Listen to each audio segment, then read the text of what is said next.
So first of all, how are you doing, Alex? I'm doing okay at the moment. I mean, the lockdown's been quite a struggle because obviously I like to have a routine and know what I'm doing. So to have all my plans and all my routine completely changed all in one go was quite a struggle for me. And I have had a few sort of meltdowns and things, but I think as the weeks go on, it's getting easier for me to cope with. What have you been spending your time doing? So I've been doing lots of things. So I've been trying to keep myself really busy, and I've created, as well as doing lots of work. So I've been keeping busy with my work, and I can't really do my autism talks in person, but I can still do one or two of them online. So I've been doing that, and I've been creating myself loads of projects to do. So I've decluttered all of our garage at home, Wow. and at the moment I'm just painting our Wendy house. So it was dark green before, and my grandma said I can paint it whatever color I like, so I'm painting it a bright pink. And who have you got living with you? How many people in the house? So last year I moved in with my nan and granddad, so it's just me, my nan, and my granddad Wow. at the And is that moment. nice and calm sometimes?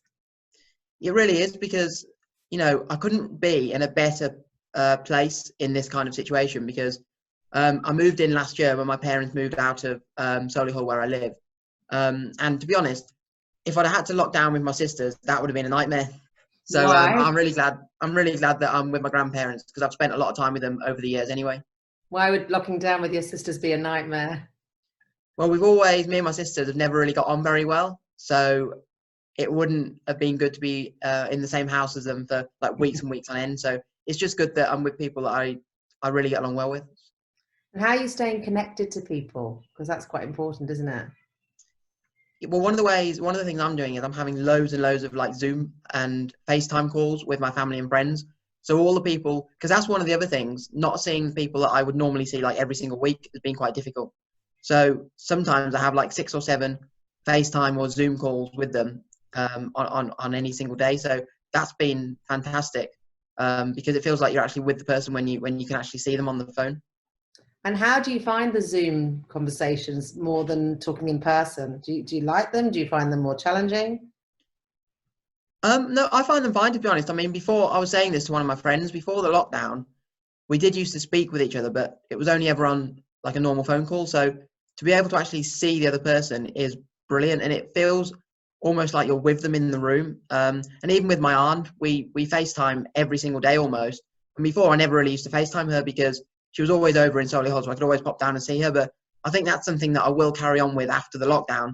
I will carry on speaking to people more often on the phone. So that's changed a habit, really, hasn't it? Yeah, definitely. It's just nice, really. You don't realize how valuable just speaking to someone or just seeing someone is, whether that's in person or whether that's on the phone. But I think that's what one of the things the lockdown has taught me is, you know, speaking to someone can really help sometimes. And has your mood been variable? Do you have some good days and some bad days? I think so. It's kind of like, I feel kind of like I've been on a bit of a seesaw. So sometimes I'm up and really happy, and sometimes I'm down and uh, really anxious. I mean, I've been suffering a little bit with anxiety just because of the fact that I don't know when things are going to come back, when football matches that I go to every week are going to be able to have spectators, when all my talks are going to be rebooked, when I can go to a restaurant, when I can go to my family's house and have a meal. So I think my mood's sort of been a bit all over the place, really. And sometimes, I mean, throughout this whole lockdown period, I mean, I've been coping quite well at certain times, but I always feel like I'm sort of on the edge of a cliff all the time. So any one little thing that normally I wouldn't really notice or wouldn't really bother me, one little thing can really like tip me off the edge and I can have a meltdown or something. And I And how are think, you coping with the meltdowns? And what do you do when you're having a meltdown? well, one of the things for me, I mean, normally for me, a meltdown is um, I just go up to my bedroom and start crying. That's one of the things that I do when I have a meltdown. Definitely phoning some of my friends or my family really, really helps. Also, I can go out on a walk, and when I'm on a walk, I'll listen to music or phone someone. But another thing I try and do is I try not to overload myself with things. So although I might have a few things planned in the day, I don't try and plan too many things because sometimes if I've got too many things going on in my brain, that can almost cause me to fall off the edge. So I try and just limit the amount of things that I'm doing, and the things that I am doing, I try and give myself a bit more time to do those things. That's very sensible, actually. That's advice you could give everybody, I think. Yeah. How do you come to be such a sensible young man, Alex? I mean, you're obviously sensible by nature, but autism can often present itself with some really disturbing feelings and um, anxiety that's kind of overwhelming, that really makes people not able to function. But you function so well. I mean, you've written books, you do talks, public speaking all the time. You're in hot demand. You're so positive. I know you work in radio stations.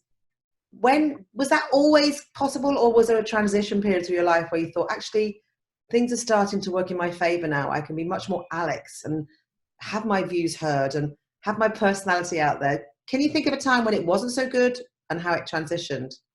Yeah, I mean, from the very first time that I was diagnosed, so when I was diagnosed with autism, I didn't know well, I was diagnosed with Asperger's. So as soon as I was diagnosed with Asperger's, my dad told me it was a positive thing and it gave me special powers. So I always believed that it was kind of a positive thing. And all throughout, I really struggled throughout school. School was a terrible time because I felt like I was hiding my personality. I felt really depressed. And it was only when I started in sixth form that I was allowed to wear my own colourful clothes. I didn't have to do homework. That I really started, I felt like I was becoming my own independent person. And then I think it was just before I left college that my dad booked me on a TV presenter training course. And I thought, wow, this is exactly what I wanted to do. So almost overnight, I went from being a little bit lost in really what I wanted to do in my life to then suddenly really supercharged and energized to actually, this is what I want to do. And I felt like I had a kind of a purpose. So, throughout my life, I've always viewed it as something positive, and there has been loads of struggles and challenges. But I think nowadays, because I'm able to travel independently, start my own business, do the things that I really enjoy, educate people on what autism is to live with and go to school with. I think those are the things that, those are the things that I'm really enjoying with my life at the moment. I suppose it's important though for people to know that it's still a struggle for you. It's not like autism goes. You become aware of how your autism presents and how the environment you want to live in needs to be managed a bit by you and other people. Am I right? I think that's right. I mean, there has been, like I've said, throughout school, there's been loads and loads of struggles. And when I left school, it was like 50% of those struggles just left me instantly. But even nowadays, as you know, I still have meltdowns. I still have struggle with certain noises, the feel of certain objects. So I still have a lot of struggles with my autism. But I think as I've become older, I've been able to find different ways of being able to cope with different coping strategies. And also, particularly with meltdowns, when I was younger, I never really used to know when a meltdown was coming on, and it was like an instant thing. But nowadays, I can kind of recognize more often when a meltdown is coming on, so I can almost lessen the effects of the meltdown. So I think, yeah, as I've got older, it's, I've been able to cope with things a lot better. What advice would you give to parents, maybe in isolation now, trying to support their kids, but also when we come out of isolation, hopefully things get back to normal? Is there any advice that you'd like to give somebody, or maybe something that you'd like to have happened to you when you were younger? Yeah. Well, I think at the moment, I think what I'm trying to do is keep as many things from my normal routine the same in my new sort of lockdown routine. So, normally I get up at say 7 o'clock, have lunch at say 12. So I'm still doing those things and still keeping as many things as I can the same. And also, I'm still trying to do as much exercise as I can. So I can't go and play golf or squash like I would normally do, but exercise has always been a really great thing for me to be able to deal with a lot of the challenges I've had. So even if that's, normally it would be going and playing a game of squash or going and having a few holes of golf.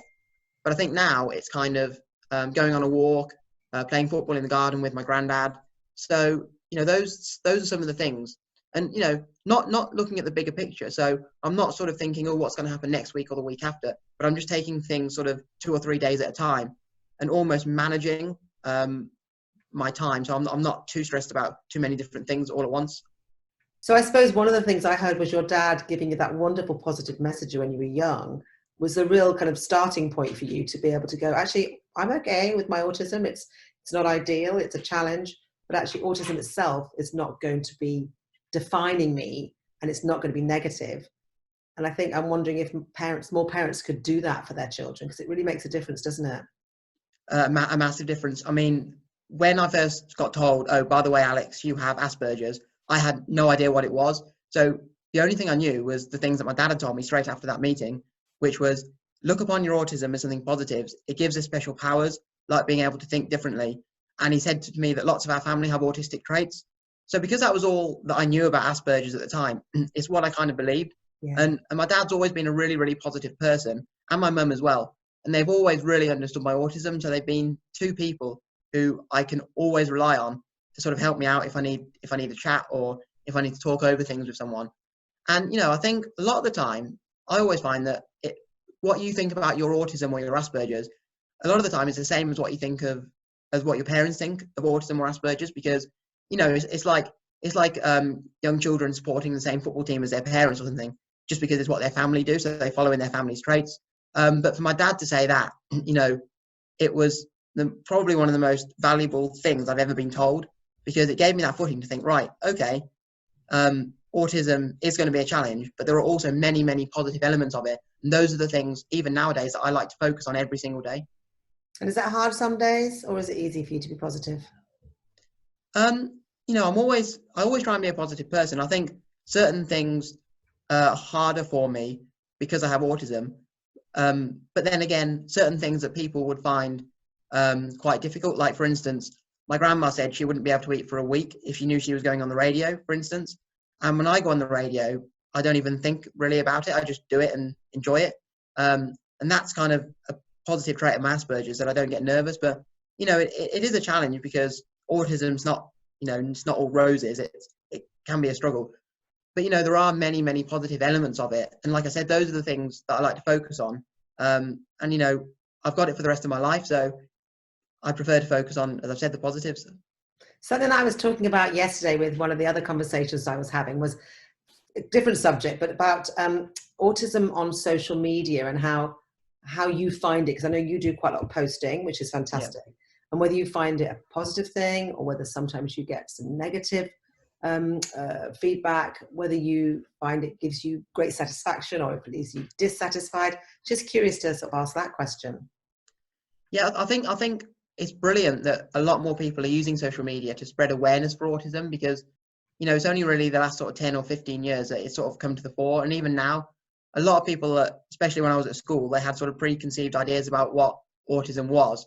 So reading things online, there will be people, and I've read things before where people write things that aren't very nice, but to be honest, I just ignore them. And I've always been like that, just ignore those kind of people. And it doesn't really, for me personally, reading something negative doesn't really bother me. But I think the more people can spread awareness about not just what autism is, but what their autism means for them, because everyone with autism is different. So my autism is completely different to the next person with autism's autism. What I find challenging, maybe the thing that someone else with autism finds helps them to calm down or to de-stress. So I think it's getting the message across that, basically once you've met one person with autism, you've met one person with autism. And I think social media is a great way to try and get those kind of messages across. Yeah, that's brilliant, Alex. That is absolutely what I wanted. But I'll do a quick goodbye and thank you, and then I won't officially say goodbye because I'm going to talk to you. So, Alex, thank you so much for talking to us. Do you want to let people know about your book? Because they might be really interested to read more about your life and to learn from the wonderful experiences that you've had. Tell them about your book. So my book is called That's Not Right, My Life Living with Asperger's, and it's available to buy in paperback or Kindle via Amazon, or there's a link to it on my website, thealexmanners.com. Brilliant. Listen, have a wonderful rest of the day, and thank you for speaking with me. It's been a real pleasure. No, thank you. It's been great. I'm going to stop recording now. Right.